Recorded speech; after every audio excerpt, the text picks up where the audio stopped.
तिमीलाई अगाडि बढ्नका लागि सधैँ ठीक हुनु जरुरी छैन, तर तिमी अगाडि बढिरहनै पर्छ, किनकि एक दिन आउनेछ जहाँ सबै कुरा अलि सहज महसुस हुनेछ।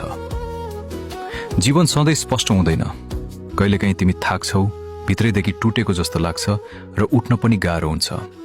तर याद गर, त्यो थकानले तिमीलाई रोक्नका लागि होइन, तिमीलाई अझ बलियो बनाउन आएको हो।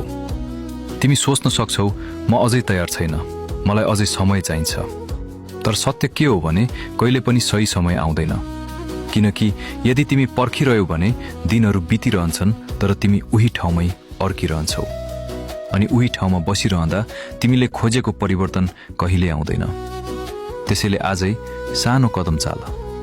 पर्फेक्ट हुन खोज्नु पर्दैन, सिर्फ अगाडि बढ्ने प्रयास गर, किनकि प्रत्येक सानो प्रयास तिमीलाई त्यो दिनतिर लैजान्छ जहाँ तिमी फेरि हल्का महसुस गर्नेछौ।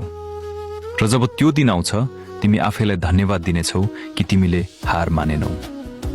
त्यसैले रोइरहेको भए पनि, थाकेको भए पनि, अलमलमा परिरहेको भए पनि अगाडि बढिरह, किनकि तिमी अझै अन्त्यमा पुगेका छैनौ र तिम्रो कथा अझै बाँकी छ।